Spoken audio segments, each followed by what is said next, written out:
I want to talk to the Trump supporters for a minute. I don't know who you are, and I don't know why you like this guy. I think what you like about him, he appears to be strong when the rest of us are weak. He's a very successful businessman, and he's going to make everything great. He's going to take all the problems of the world and put them in a box and make your life better. That's what he's selling. Here's what you're buying. He's a race-baiting, xenophobic, religious bigot. Last night, the world changed in a heartbeat. While most of America slept, 150 U.S. aircraft were screaming through the skies over Caracas. By dawn, a sitting president was in handcuffs on a Navy ship, and a new era of American power had begun. This is the story of Operation Absolute Resolve, the grab for the world's largest oil reserves, and the domestic chaos following in its wake. Stay with us. There will be regime change in Venezuela through the ballot box, but who's in charge of Venezuela? Donald J. Trump. If you defy him, if you're one of the holdovers and you try to undercut him, what happened to Maduro is going to happen to you. The dictator, the thug, is in jail in New York. Donald J. Trump, in my view, is the greatest president of all time. The images appearing on our screens this week are ones for the history books, the kind of pictures that define an era before we even have time to process what they mean. She wanted, she weighed about 118 pounds. Too light for her. And actually, from what I understand, a little bit heavier. But I will say, when she won the contest, I had never seen anybody more beautiful. And she's totally beautiful now, but I think come contest time, what are you talking about in terms of weight? Our goal is to get her between 125 and 130. She will look 118. We are looking at a sitting head of state, Nicolás Maduro, sitting on the deck of the USS Iwo Jima, blindfolded, wearing soundproof headphones and a gray Nike sweatsuit. He is holding a plastic water bottle surrounded by American service members. This image, posted by Donald Trump himself on Truth Social, represents the culmination of a military operation so vast and so fast that it has stunned even the most seasoned observers in Washington and abroad. It was called Operation Absolute Resolve, and it has effectively decapitated the government of Venezuela in a matter of hours. To understand how we got to this moment, we have to look at the sheer scale of what happened under the cover of darkness on January 3rd, 2026. This wasn't just a surgical strike, it was a massive display of American military might that involved 150 aircraft from the Navy, Air Force, and Marine Corps. We're talking about F-22A Raptors, B-1B Lancer bombers, and a fleet of helicopters that included the 160th Special Operations Aviation Regiment, the legendary Night Stalkers. They weren't just there to drop bombs, they were there to enforce a total blackout of the Venezuelan capital.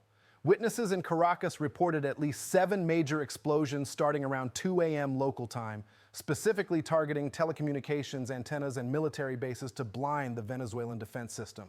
While the bombs were falling on infrastructure, Delta Force teams were on the ground at Maduro's compound in Fort Tiuna.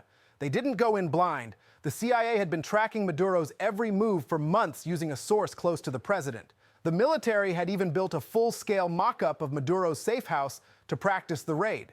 Trump described the compound as a fortress, but the U.S. forces moved with such precision that the strikes lasted only 30 minutes.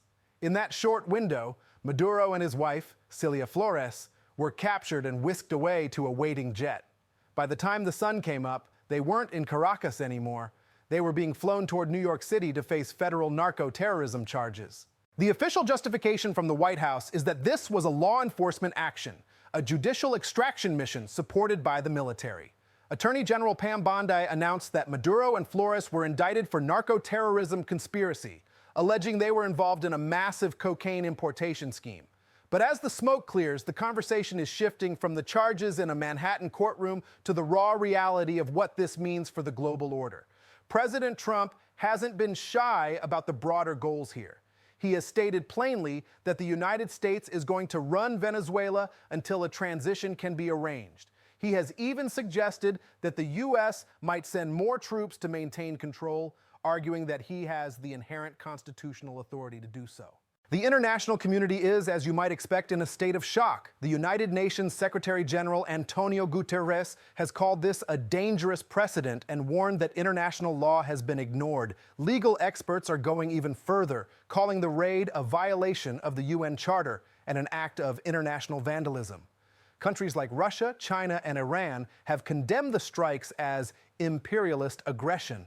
Even some of our closest allies are struggling with how to respond. While UK Prime Minister Keir Starmer said he was happy to see Maduro fall, other European leaders are reportedly worried that the US has abandoned the core values that have held the Western alliance together for a century. But if you listen to the president and his cabinet, the mission wasn't just about bringing a fugitive to justice, it was about oil. Venezuela sits on the largest proven oil reserves in the world, estimated at 300 billion barrels. Trump has been very clear that access to this oil was a core reason for the operation. He has argued that Venezuela stole American oil assets years ago and that this is simply a way to get reimbursed. Energy Secretary Chris Wright confirmed this week that the U.S. intends to control Venezuelan oil sales indefinitely to stabilize the economy and pay back companies like ExxonMobil and ConocoPhillips. As we watch this geopolitical earthquake unfold, we are also seeing a massive fallout right here at home. From a deadly ICE shooting in Minneapolis to questions about the president's own health and stamina, the domestic landscape is just as turbulent as the one in Caracas. Over the next hour, we're going to break down the military details of the raid, the legal battle ahead for Maduro, and what this Don Roe doctrine means for the future of the Western Hemisphere. This is a story about power, resources, and a president who is rewriting the rules of global engagement in real time. When we look at the logistics of Operation Absolute Resolve, it becomes clear that this was one of the most complex air operations since the start of the Iraq War. The order to proceed was given by President Trump at 10:46 p.m. Eastern Time on January 2nd. He was surrounded by his cabinet at Mar-a-Lago as the mission began. The administration chose not to notify Congress in advance, citing concerns that a leak could endanger the troops. This decision has already sparked a firestorm on Capitol Hill, with Senator Bernie Sanders and others accusing the president of bypassing the law to start an illegal war. The operation itself was a masterpiece of electronic and kinetic warfare. The U.S. military used kamikaze drones, long-range one-way attack munitions, which experts believe is the first time these have been used in a real-world U.S. operation. These drones, along with electronic warfare planes, were used to suppress Venezuelan air defenses. It wasn't just about blowing things up. It was about creating a digital fog that allowed the apprehension force to enter the city undetected. The strikes hit targets across northern Venezuela, including La Guaira, Higuerote, and Baruta. In the heart of Caracas, the 160th Special Operations Aviation Regiment flew Black Hawk and Little Bird helicopters directly into the city. They were carrying Delta Force soldiers and FBI personnel from the hostage rescue team. One helicopter was actually damaged by Venezuelan ground fire, but managed to complete the mission. The goal was Maduro's residence at Fort Tiuna. According to military sources, the capture was fast. Maduro and his wife, Cilia Flores, were taken from their home and flown out of the country by 5:21 a.m. The cost of the raid, in human terms, is still being counted. Venezuelan officials say at least 24 of their security officers were killed. The Cuban government reported that 32 of its military and intelligence personnel who were stationed in Venezuela were also killed. There were civilian casualties as well. In Catia La Mar, a U.S. strike hit a 3-story apartment complex, killing at least one person and destroying the building's exterior. Another civilian, a Colombian citizen, was killed in El Hatillo when a strike targeted nearby telecommunications antennas. On the U.S. side, the Department of Defense reported that 7 soldiers were injured by shrapnel and gunfire, though all are expected to survive. While the military operation was a success in terms of its immediate goals, the situation on the ground in Caracas remains incredibly volatile. The Venezuelan government didn't simply collapse. Vice President Delcy Rodriguez was sworn in as acting president just 2 days after the raid. She has denounced the capture of Maduro as a kidnapping and has called on the Venezuelan people to resist what she calls imperialist aggression. She has declared 7 days of mourning for the soldiers killed in the attack. Back in Washington, the president's allies are hailing this as a stunning display of military competence. Secretary of Defense Pete Hegseth described the operation as America first in action, peace through strength. But the body language of the men in that briefing room told a slightly different story. Observers noted that while Trump seemed energized and prideful, rocking back and forth with his chin held high, Secretary of State Marco Rubio appeared visibly stressed, with a high blink rate and a more contained affect. It's a reminder that while the military phase of this operation may be over, the political and diplomatic phase is just beginning, and it is fraught with risk. To understand why this happened, you have to follow the oil. For decades, Venezuela's oil industry has been in a state of slow-motion collapse. Despite having 17% of the global total of oil reserves, mismanagement and U.S. sanctions have brought production to a crawl. Under Hugo Chavez, the government seized assets from American oil giants like ExxonMobil and ConocoPhillips. President Trump has made it very clear that he sees this as a theft that must be corrected. The plan now, according to the administration, is for U.S. oil companies to go back into Venezuela, spend billions of dollars to fix the broken infrastructure, and start making money for both countries. Trump has even suggested that the U.S. should be reimbursed for the cost of the military operation through Venezuelan oil revenue. This has led some experts to describe the operation as a return to resource imperialism. But fixing Venezuela's oil industry is not as simple as flipping a switch. Much of the oil there is ultra-heavy crude. It's dense, viscous, and has been described as semi-solid tar. It requires specialized refineries, many of which are located along the U.S. Gulf Coast. Rebuilding the decaying infrastructure could cost billions of dollars and take anywhere from 2 to 7 years or even longer. Analysts warn that it's a risky investment, especially given the ongoing political instability in the country. There's also the question of who actually controls the oil right now. While the U.S. has a maritime blockade in place and is seizing tankers carrying Venezuelan crude, the government in Caracas is still functioning. Delcy Rodriguez, the acting president, has denied that any deal has been made to hand over oil to the U.S., despite Trump's claims that an agreement is already in place. She has insisted that no external agent will dictate her decisions. The financial markets have reacted with a mix of excitement and caution. Oil prices didn't surge as they usually do during a conflict, partly because Venezuela only represents about 1% of the global supply. However, the stock prices of oilfield service companies like Halliburton and refiners like Valero have surged on the news. Venezuelan government bonds also jumped 30% in value as investors bet on a transition that could lead to the country finally paying its debts. But there is a deeper concern here about what this means for the global energy market. For years, China has been the main buyer of Venezuelan oil, providing cash to the Maduro regime in exchange for cheap fuel. If the U.S. takes control of the industry, it would be a direct blow to China's influence in the Western Hemisphere. It's a move that fits perfectly into the administration's national security strategy, which prioritizes American dominance in our own backyard. But as any historian will tell you, when you mix military force with oil, the results are rarely predictable and almost always messy. While the geopolitical drama plays out in the Caribbean, a very different kind of drama is unfolding in a federal courtroom in Manhattan. On January 5th, Nicolás Maduro and Cilia Flores stood before a U.S. district judge and pleaded not guilty to charges of narco-terrorism and drug trafficking. Maduro, speaking through an interpreter, told the court, "I am the president of Venezuela. I consider myself a prisoner of war." The indictment against them is sprawling. The U.S. government alleges that for over 20 years, Maduro and his associates conspired with the FARC, a Colombian guerrilla group, to flood the United States with cocaine. They are accused of using the Venezuelan military as a corrupt patronage system to protect drug shipments and even providing machine guns and destructive devices to drug traffickers. But the legal path forward is far from clear. International law experts argue that the abduction of a sitting president from his own country is a severe breach of the UN Charter. They point out that there was no Security Council resolution authorizing the use of force and no evidence that Venezuela was about to attack the United States. Some have even called for an investigation into whether the operation qualifies as a crime of aggression under international law. U.S. courts, however, tend to follow something called the Kerr-Frisbee doctrine. This rule basically says that as long as a defendant is physically in the courtroom, it doesn't matter how they got there, even if they were kidnapped. This was the same logic used to try Manuel Noriega after the U.S. invasion of Panama in 1989.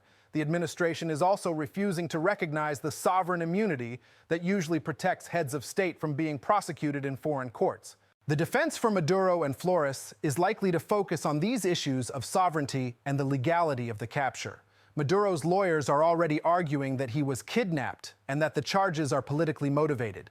They will also likely challenge the evidence itself, as some Latin American crime experts have questioned the U.S. characterization of the Cartel of the Suns as a formal organized group, describing it instead as a loose network of government corruption. As this case moves toward trial, it will be a major test of the U.S. legal system and its relationship with international law. It's also a massive logistical challenge. Maduro is currently being held at the Metropolitan Detention Center in Brooklyn, one of the most secure facilities in the country. The security around the courthouse in Manhattan has been intense, with hundreds of protesters gathering outside, some celebrating his capture and others chanting, "Hands off Venezuela."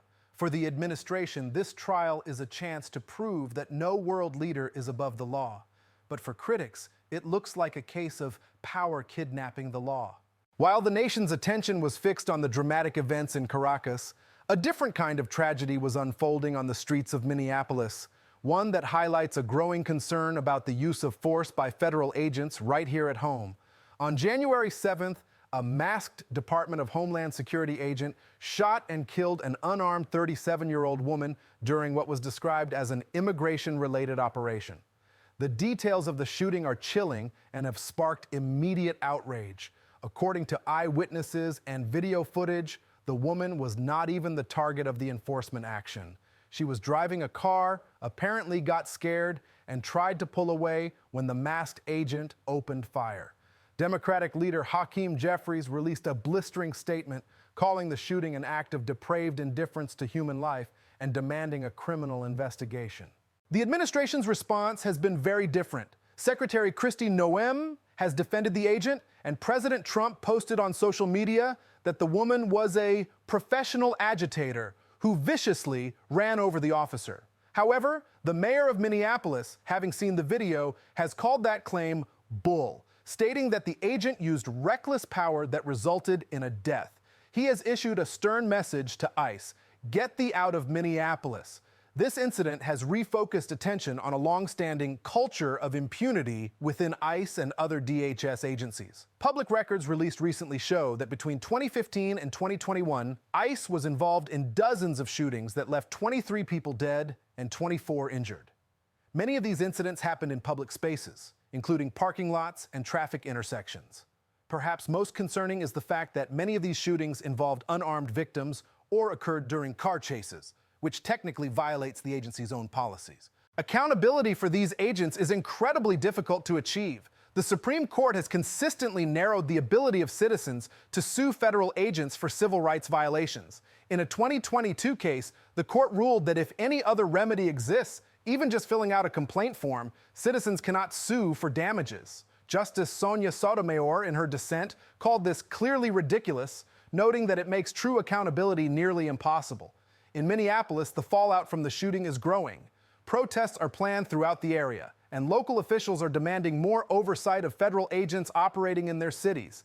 It's a stark reminder that the same America First agenda that is projecting power abroad is also having a profound and sometimes deadly impact on American communities. As the president vows to crack down on what he calls narco-terrorism, many are asking where the line is between law enforcement and a culture of deadly force. The man in the Oval Office: health, stamina, and the treason of truth.